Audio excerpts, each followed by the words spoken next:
ഞാൻ രാജേശ്വരി തോന്നയ്ക്കൽ. ഇന്ന് അവതരിപ്പിക്കുന്ന കഥയുടെ പേര് ഇന്ന് മാർച്ച് 31. അധ്യാപകർക്ക് വേണ്ടി നടത്തിയിട്ടുള്ള കഥാമത്സരത്തിൽ വളരെ മുൻപ് സമ്മാനം കിട്ടിയതാണ്. എൻ്റെ ഒരു സമാഹാരത്തിൽ ഉൾപ്പെടുത്തിയിട്ടുള്ളതുമാണ്. കേൾക്കുക. ഇന്ന് മാർച്ച് 31. ഡാ ജോച്ചാച്ച, നമ്മളെ വിളിക്കാനും ആൾ വരുവോടാ? 4ാം ക്ലാസ്സിൽ പഠിക്കുന്ന ജിനു മാത്യു 10ാം ക്ലാസ്സിൽ പഠിക്കുന്ന സ്വന്തം ഇച്ചായൻ ജോസ് മാത്യുവിനോട് ചോദിച്ചു. വരും, ജോസ് മാത്യു അലസനായി മറുപടി പറഞ്ഞു. എന്നാൽ ആ മനസ്സിൽ സാഗരത്തോളം പോന്ന അലയടികൾ ഒന്നൊന്നായി തലതല്ലി ചിതറുകയാണ്. ജോസ് മാത്യുവിന് അറിയാം ആരും വരില്ലെന്ന്. ഇന്ന് മാർച്ച് 30. എല്ലാവർക്കും വർഷാന്ത പരീക്ഷ അവസാനിക്കുന്ന ദിവസം. ബോർഡിങ്ങിൽ നിന്ന് പഠിക്കുന്ന ഓരോ കുട്ടിയെയും അടുത്ത് വിളിച്ചിട്ട് ഏറ്റവും ഇഷ്ടപ്പെട്ട ദിവസം ഏതാണെന്ന് ചോദിച്ചാൽ ഒറ്റ മറുപടിയേ ഉള്ളൂ: മാർച്ച് 31. മധ്യവേനൽ അവധിക്ക് സ്കൂൾ പൂട്ടുന്ന ദിവസം. 30-ാം തീയതി പ്രഭാതം മുതൽ കാറുകളുടെ ഘോഷയാത്രയാണ്.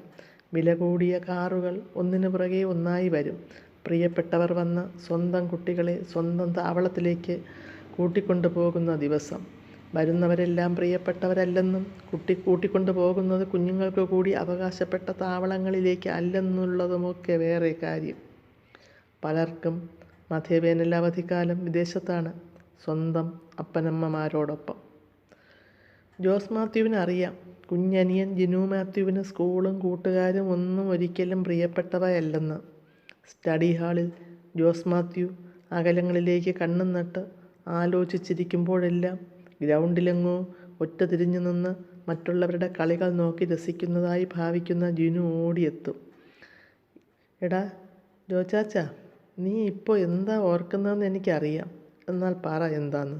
പറയും ഞാൻ. പറയടാ മോനെ, ഈ ബോർഡിങ്ങുകളൊന്നും വേണ്ടായിരുന്നെന്ന് സത്യമല്ലേ? പറ. ജോസ് മാത്യു കുഞ്ഞനിയൻ്റെ പ്രവചനം നിഷേധിക്കും. മോനെ, ഈ ബോർഡിങ്ങുകളൊന്നും ഇല്ലായിരുന്നെങ്കിൽ നമ്മളൊക്കെ എങ്ങനെ പഠിക്കാം? ഫൂൾ! എടേ മണ്ടൻ ചാച്ചായേ, ഈ ബോർഡിങ് ഇല്ലായിരുന്നെങ്കിൽ നമ്മുടെ മമ്മി നമ്മളെയും കൂടി സൗദി അറേബ്യയ്ക്ക് കൊണ്ടുപോയി അവിടെ പഠിപ്പിക്കുമായിരുന്നു, ശരിയല്ലേ? ജോസ് മാത്യു എന്നും കുഞ്ഞനിയൻ്റെ മുന്നിൽ തോറ്റുകൊടുക്കും. ചെറിയ കുട്ടിയായിരുന്നപ്പോൾ താനും ഇങ്ങനെയൊക്കെ ഒത്തിരി ആലോചിച്ച് നൊമ്പരപ്പെട്ടിട്ടുണ്ട്. അറേബ്യയിലെ വലിയ ശമ്പളം കിട്ടുന്ന നേഴ്സ് പണിയേക്കാൾ ഇവിടുത്തെ ഹോം നേഴ്സ് പണി പോരെ എമ്മേ എന്നോ ചോദിച്ചത് ഓർമ്മയുണ്ട്. വളർന്നപ്പോൾ ചോദ്യങ്ങളുടെ ഉത്തരങ്ങളെല്ലാം ഒന്നൊന്നായി മുന്നിൽ തെളിഞ്ഞു. ജോസ് മാത്യുവിൻ്റെ പപ്പ പലരും അന്വേഷിക്കാറുണ്ട്. ആക്സിഡൻറ്റിൽപ്പെട്ട് മരിച്ചു എന്നോ അറിയില്ല, ഓർമ്മയില്ല. പേര് മാത്യു എന്നാണ്, അത് മാത്രം അറിയാം. ഓർമ്മ വെച്ച നാൾ മുതൽ മറിയമാതാവിൻ്റെ നാമത്തിലുള്ള ഈ ബോർഡിങ്ങിലാണ് ജോസ് മാത്യുവിൻ്റെ ജീവിതം.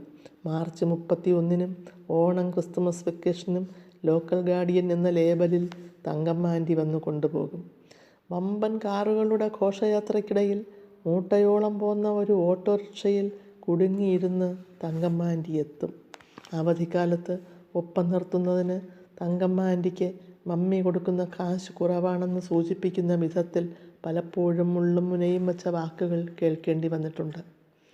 ഇവിടുത്തെ സ്കൂൾ അവധിക്കാലവുമായി ഒരിക്കലും പൊരുത്തപ്പെടാത്ത ചില നാളുകളിൽ മമ്മി എത്തും.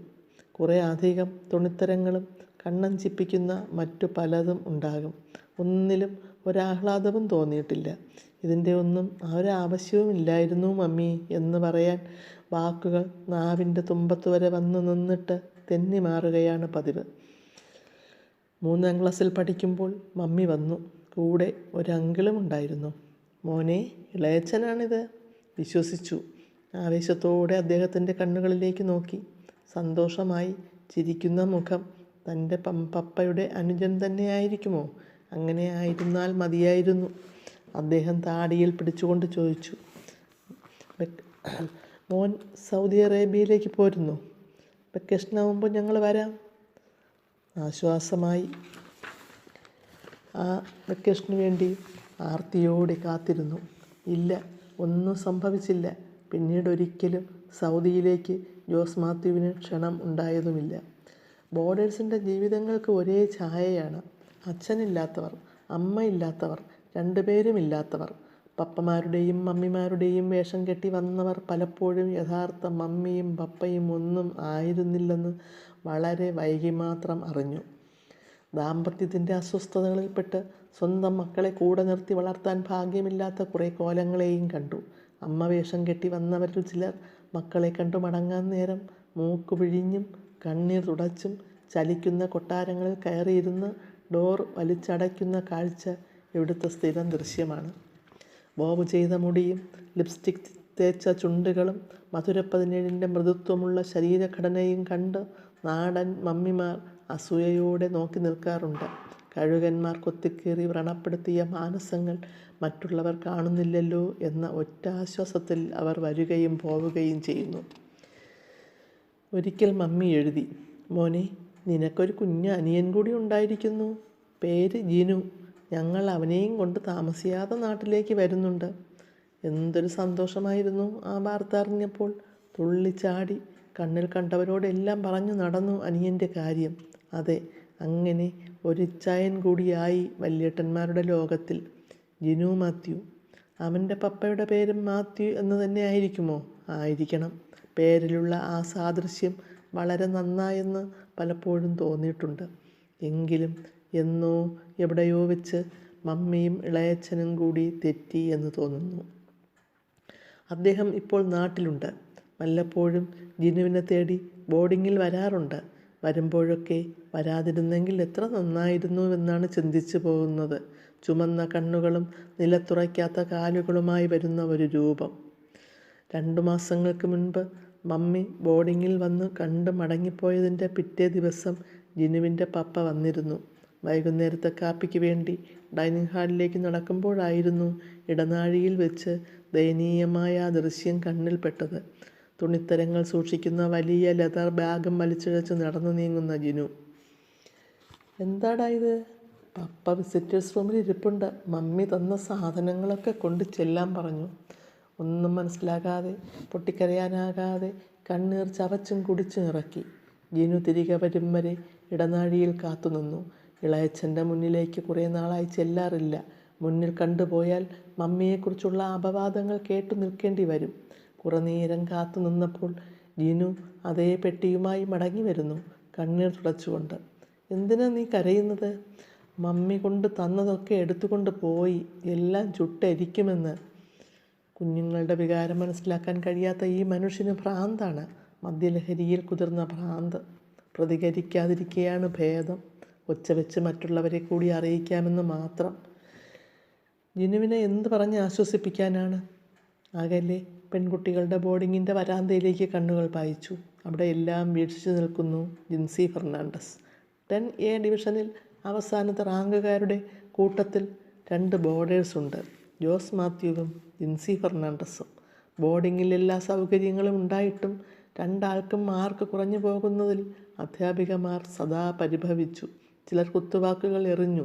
2 പേരുടെയും കറുത്ത ഫ്രെയിമുള്ള കണ്ണടയുടെ പുറകിൽ കൺകോണുകളിൽ ഉറഞ്ഞുകൂടിയ ദുഃഖത്തിൻ്റെ തീവ്രത ആരും കണ്ടില്ലെന്ന് മാത്രം. ലൈബ്രറിയിലെ ഏകാന്തതകളിൽ ജോസും ജിൻസിയും സ്വകാര്യ ദുഃഖങ്ങൾ പങ്കുവെച്ചു.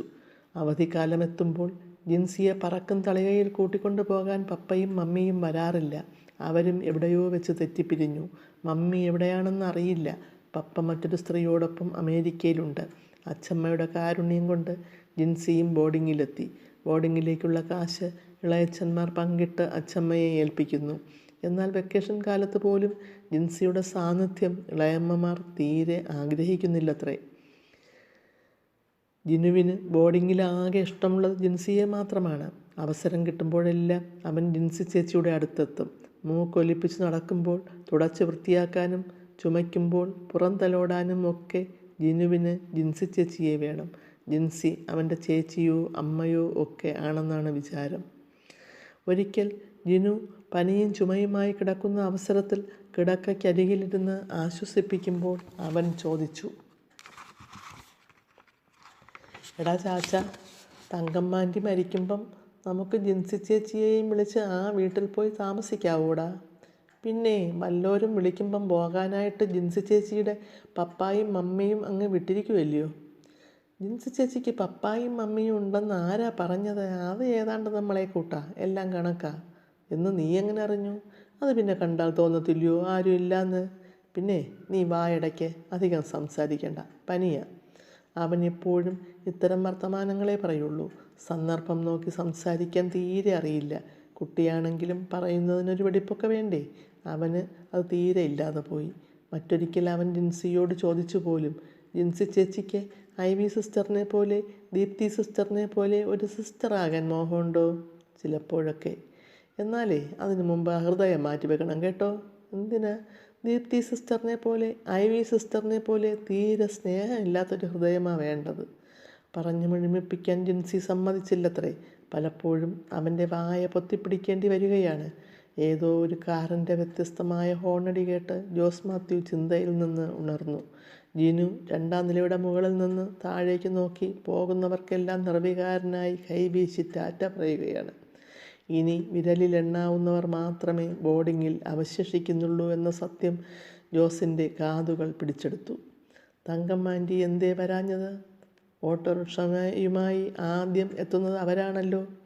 ജിനുവിൻ്റേത് കരുനാക്കായി ഭവിച്ചുവോ? ജോസ് അസ്വസ്ഥതയോടെ പരിസരം മറന്നങ്ങനെ നിന്നു. തോളത്താരോ കൈവച്ചതുപോലെ തിരിഞ്ഞു നോക്കി. ലോഹയണിഞ്ഞ ഒരാൾ, ലോഹയിൽ പറ്റിച്ചേർന്ന് ജിനുവും.